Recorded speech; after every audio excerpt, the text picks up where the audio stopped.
Perfect. Okay, so yes, sorry. I was saying, I did work at Relevance, which is a startup which does vector-based technology.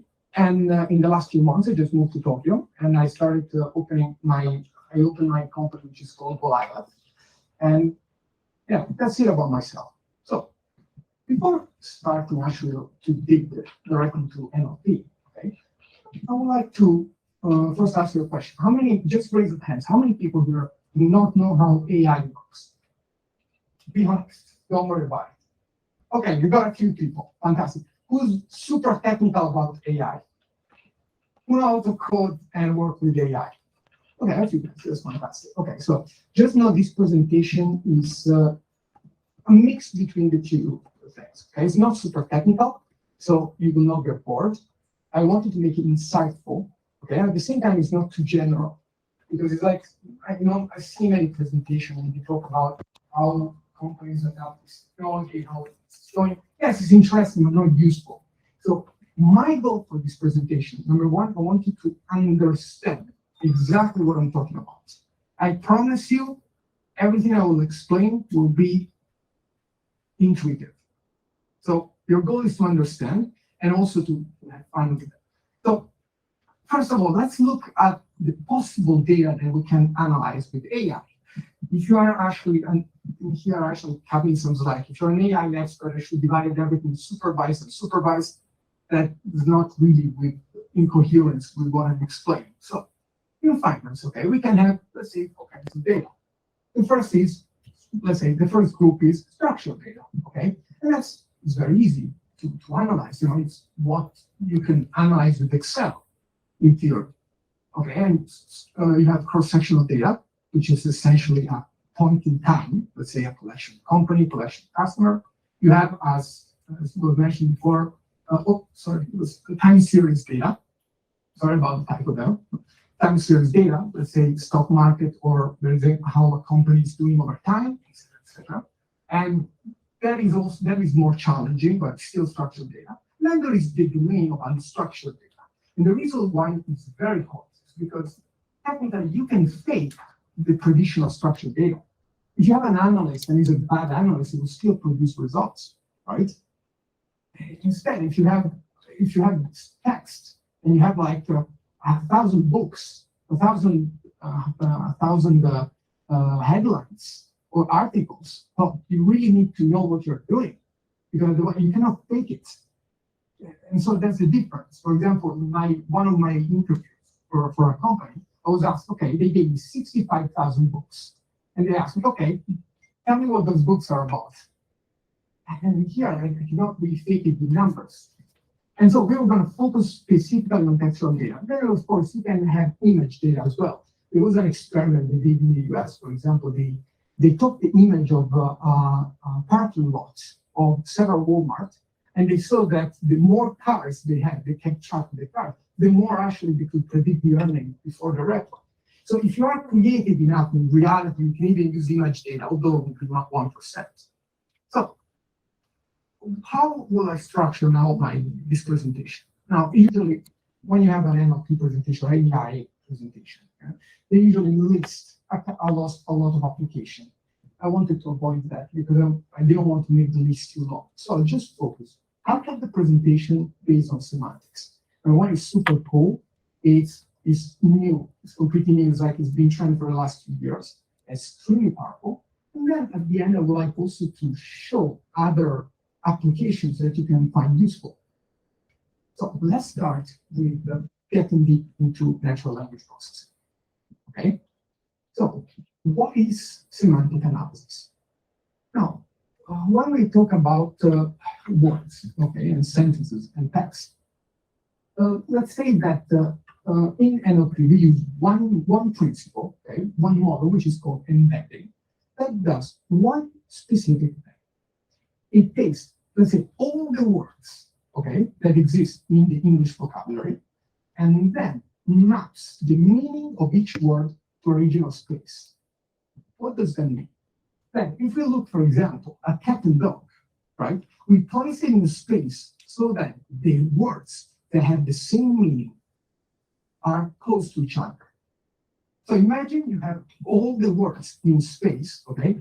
And there is a region of words, all words clustered together, they talk about software. And all words in another cluster, they talk about food, another about animals, etc., etc.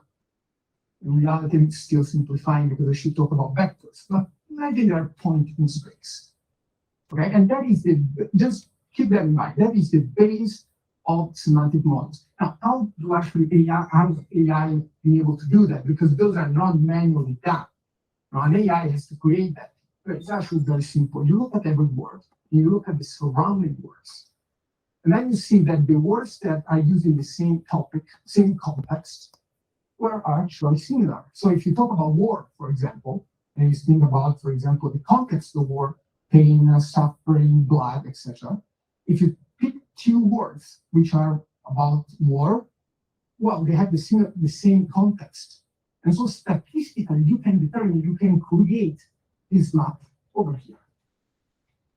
Now, this is actually a pretty good example, okay, of an experiment I created myself. I had to make it very simple. Usually those, I start with 10,000. So what happens? I use those 5 sentences. I'm a warrior, have a good fight, I'm eating a hamburger, is your salad good? Ice cream is better than chocolate. Very simple sentence. But what do? I use something called encoding, okay? And I from sentences, from those texts, I obtain the equivalent in a vector space. All clear for now? Okay, all good, fantastic. And you can see already here that this is the area of food, okay? And this is the area of fight, war. And you see the model has done its deal, has assembled the words in a way that they correspond, the meaning is mapped to a different regional space. Okay, now let's keep that in mind. Well, first of all, how do we use it? Now, before getting into actually the application, because I want to give you an example actually how it works, right? You want to know how in your job you can actually use this. So first of all, as I showed you, the first image I showed you just words, just to give you an idea of how quickly AI is evolving. So Word2Vec, the first embedding, okay, was published around 2013. So it was this giant collection of words, all in space, all clustered in space. But it only worked by converting each individual word. Right now, however, to BERT was a revolution. It was actually the name of a Muppet. So if you think about it, it's very comical. All the NLP models right now have the name of Muppets. It's pretty comical, right? And how do you say, so BERT was published. It was the first bidirectional transformer, so a new neural network, and it was able to convert not only individual words, but as you've seen here, it was able to convert entire sentences, which was a big step ahead. And since then, like just 4 years ago, you would not believe the steps that NLP has done since then. The last 6 months, we have seen something incredible through, the reason why I cite this is a company that is now quoted 100 billion.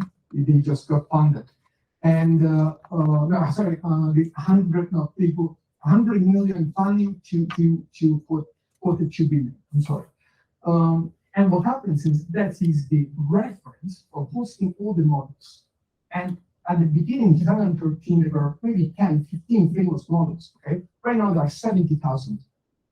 Just to give you an idea of how this is evolving, thanks to the community, thanks to the open source. And Hugging Face, you can actually Google it, is a place where you can have access for free to each and every one of those models. So, as you see, this is how fast it is going. Also, another thing to take into consideration is that I'm going too slow. I'm sorry. Another thing to take into consideration is when those companies, before they were trying to sell models, right? They were selling actually the SaaS. Right now, they switched business model. So they said, okay, we give you the software for free. I'm able to use the software for free. But what they sell me is the infrastructure if I want. Because it would cost me maybe 20,000 to build my own infrastructure for scale for 20,000 people. They say, we already have it, we give it to you. That's the transition of the business model. And that's what we call AI democratization, essentially, if you've ever heard the word.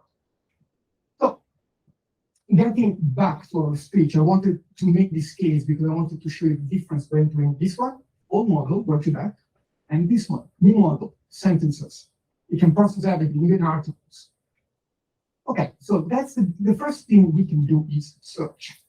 The difference between the old obsolete string search and the next one, which is semantic search. Okay, with string search is very intuitive. Okay, let's say that you want sustainable finance. Okay, and you enter a keyword ESG. Well, how do you find if an article has the keyword? Very simple. You search exactly for ESG, and if the article has it, well, then that's it. Is not flexible at all, right? When is this useful? Useful when you're searching for ID numbers, when you're searching for specific people, okay?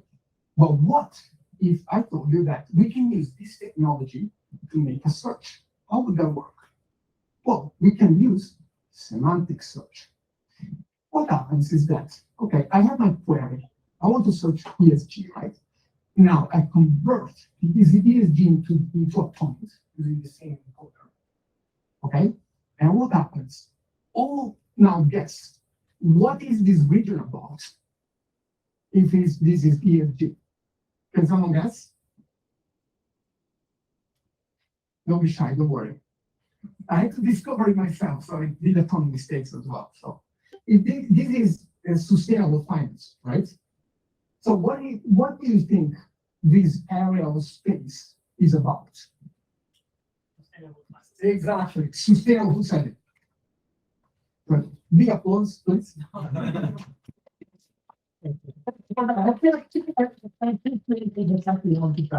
That's great, yes. So what happens is, through semantic search, I already know that I focus on this point, this regional space, and I can immediately understand, without using the specific keywords, okay, that all of those are about sustainable finance. That is great. And well, how do I find the article I want? So let's say that I have headlines, okay? And I look at them, and this is one of the possible headlines. List of companies with the lowest carbon footprint 2022. Does it have ESG? No, but it's still found. Okay, so how sustainability is shaping finance? Does it have the word ESG? No, but it's still found. So if you look at Google, for example, Google has implemented this. There is a person for Google, I don't want to say anything, but the search is a little doubtful. And the reason why is because sometimes you want to use a combination between semantic and string search. Depends what you're searching. But the first application is actually, you can use this to make searches in a better way. And especially if you have a database of data, when it's properly vectorized, you can actually look through that very, very quickly, especially if you have documents. If you have 10,000 documents you're searching for something, this is way useful. And of course, in applications, especially for finance, if you have a ton of headlines that you scrape for the internet, this is the same application. Now, another application in the same domain is called topic extraction. This is my absolute favorite. It's a masterpiece. And there are many ways of doing topic extraction. I actually prefer this one. So following on that, okay, this is a research I did for the Sasakawa Peace Foundation, which is a research center here in Tokyo. Okay, and I scraped for them 100,000 articles from the internet. Most of them like 40,000 UN, some of them from our website. And what I did, each one of the dots you see, that's an article. And I use the encoder. I convert it in space. And you see here there are areas, okay, that are they are concentrated with each other, that we call cluster. So what happened? How do I identify from 100,000 articles which are the topics without reading them? Because these are not just articles about finance, but they could be, but there are so many things. Well, I look at the cluster. Because if I look at this regional space, for example, there will be a ton of articles that just focus on this one. Maybe it's peacemaking. Maybe there's Ukrainian war here. Okay?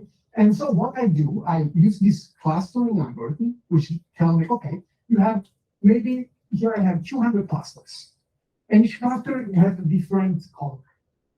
And then I isolate the cluster, so I take 200 of them, let's say 200 articles. And then I look at the most common words, and that is a topic.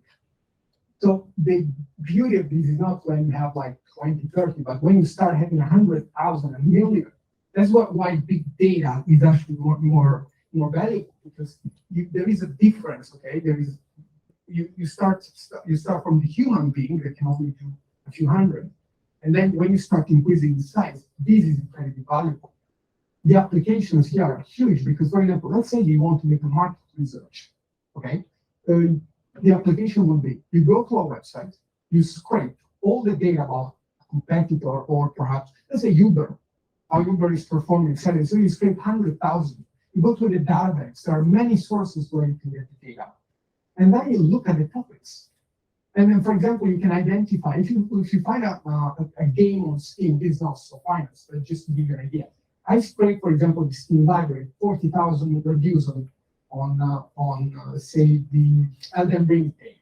And I can identify what people are upset about, what do they like, etc., etc. So this is incredibly useful. Another beautiful application is called customer segmentation, which I know many people are interested about. And when sometimes you have to define, let's say, the market niche, etc., etc. You have a ton of data, and you want to divide your customers in a certain way. This works actually depends, because sometimes you don't have text, right? You don't have NLP, but it still applies. If you have, let's say, just data about customers, let's say just numbers, you can still have coordinates in place. So they don't work. So what happens? Same application as topic modeling, but a little bit more complex. Well, no, yeah, a little bit more complex. You find groups, you define a hierarchy of groups. So first you divide two bigger groups, and then smaller, and smaller, and smaller, and you create a hierarchy. And this is the base of essentially how customer segmentation works. And now, interestingly, how do you that's the question? How do you put a customer into here, okay, into space?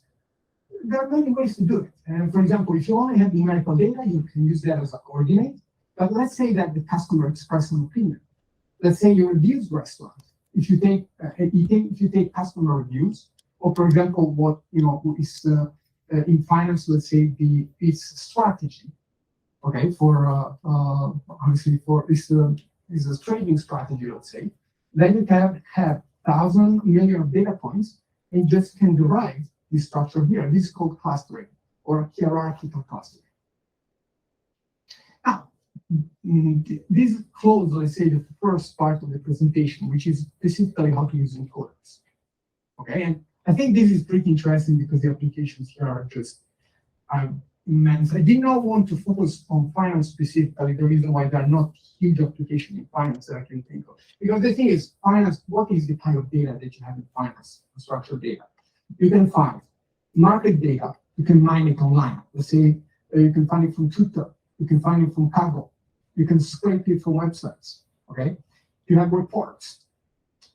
I work at a company called Investec, for example. A big company, what do? Is that they create reports which are absolutely killer. I mean, they use teams of CFA experts that analyze the company and create a report. And they cost thousands, and big companies have access to hundreds, even thousands of dollars of reports. But of course, they have to be read manually. So the solution to this is actually to actually use NLP to get the trends. So the more, the more amount of unstructured data you have, the more this becomes valuable. Now, back to the other part. This is a little lightweight AI, in the sense that those applications are common, they're still improving, the models are getting better, but of course they are lightweight compared to the one before. The first one is called sentiment analysis. And so this is probably the most common application. I've seen it used in finance a ton of times. So people try to derive a sentiment score from the market. And then let's say that they see it is positive or negative, etc. And then they try to correlate it, let's say, with financial data. Honestly, I never seen it work. But this is an application that many people try. So, and I know many people ask me about this, more complex, let's say, use of sentiment is when instead of just taking a sentence and analyzing it, you use something called dependency parsing, which is instead of just taking the sense, like say you have an article, you can have one score, simple score of the article. Okay. Instead, a solution is you take the subjects that you find in the article and you see what are all the words associated to it. And for example, here you have an article that says China, Apple, Google, and then you extract them, you take the sentiment of what's being associated to the subjects. So it's something more about, there is an API called the City Python that does that, which is pretty advanced. They use their own model. And another one, which is very useful, is not so complex, we use pre-trained transformers for that, is called keyword extraction. So for example, you have a headline, you have 100 headlines, and you want to extract the keywords. Because, for example, you don't want to read it. This is a way to label data when you don't have to wait to manually label them. And here there are some examples. You have a sentence and it gets the most interesting keywords. And in reality, there are many ways of doing that. There isn't one way. It depends by the necessity. And I think the last application is name entity recognition, which has still a lot of applications in finance as well. Because when you analyze data, you want to see, for example, who's the subject. Which one is one of the most difficult things to do is when you have an article, is to get which one is the subject of the article. Is the article talking about Google? Is the article talking about et cetera, because when you do it on your own, it's easy, but when you have an AI doing this data, like everything can happen, trust me. And name entity recognition, basically, it labels automatically some part of the text. So you can recognize names, you can recognize companies, dates, places. Then, of course, what happens is that you can even fine-tune it. So you can say, okay, the general model works, but I want to have name entity recognition that recognize Italian food from Indian food, etc. So you can create your own. This is called fine-tuning. So you take an existing model, and then you give it your own rules. And it's not incredibly difficult to do, but I would not advise it unless you have to do something very specific. Now, before, let's see, after this, I still have a few things to talk about, and then perhaps to the Q&A. How will do the time? Just keep going. All right, perfect.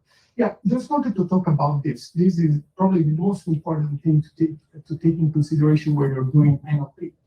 Okay, and AI in general. So there is a trade-off, and this rule never breaks, between the speed and accuracy of the model. What it means is that if you want to use a top-notch AI, okay, a very reliable analysis, okay, you go for accuracy. And the opposite, you go for speed. And why would you choose one or the other?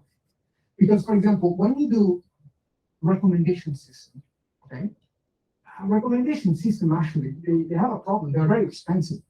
And the user cannot wait.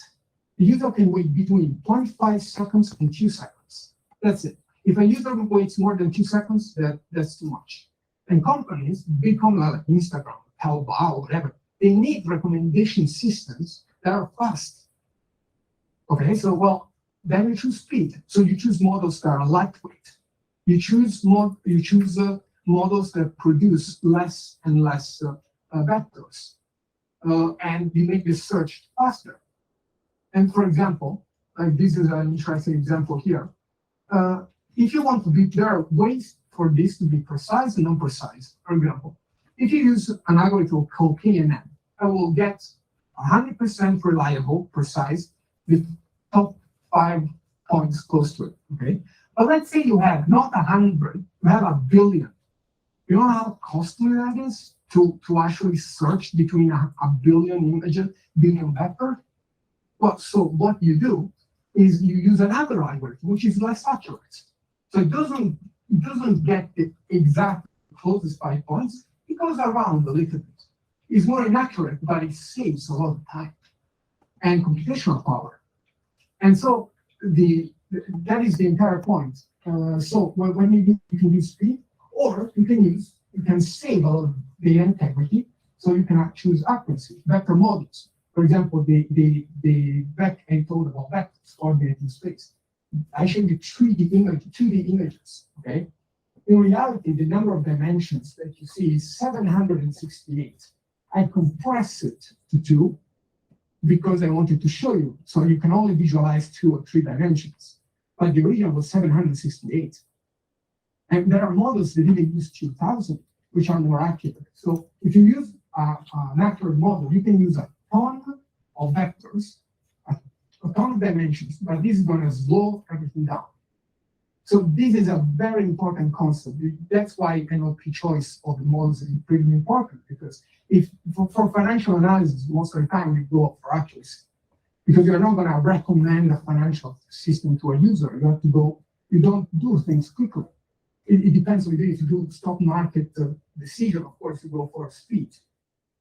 But if you have internal reports, research, you want to focus on accuracy. These are some tools that actually you can use. You can search. I've experimented. I just listed the one that I experimented with. In reality, there are a ton. If you just Google that, like Amazon Kendra, for example, is a business intelligence application. Basically, it does everything I explained already. The only issue, it costs a fortune. It costs like $800 a month for 10,000 documents, which I don't recommend. But it's still something to look for. I think you have the first month free. So Amazon Comprehend, that's an NLP, quick NLP like software to use. Agentface, the one I've been talking about, which contains all the models you can experiment. CD Parkman, the ones that basically uses this application here, aspect-based sentiment analysis. I think this is probably the most common one used in finance. Google Cloud Platform API has a ton of NLP applications. And then there is still business intelligence. So you give all the data and you get a report like the one I showed you, popular.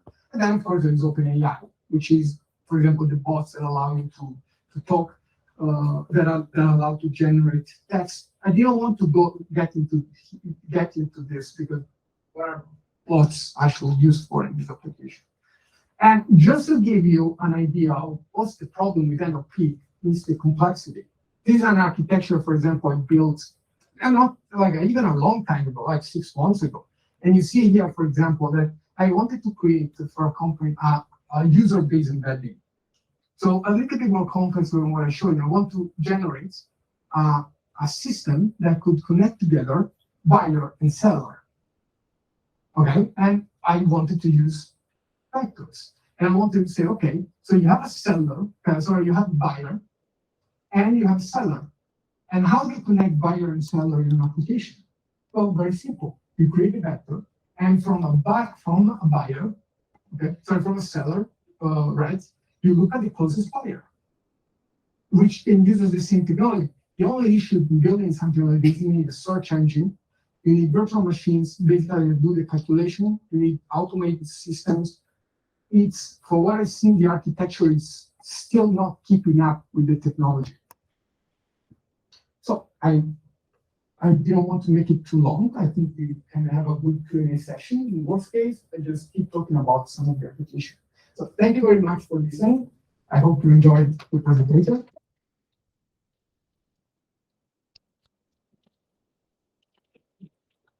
Was everything intuitive and understandable? Okay, right. Quite satisfied about that. Good. Please. So in your last slide, you're doing an automated market maker based on NLP? No, not market maker. Actually, it was for social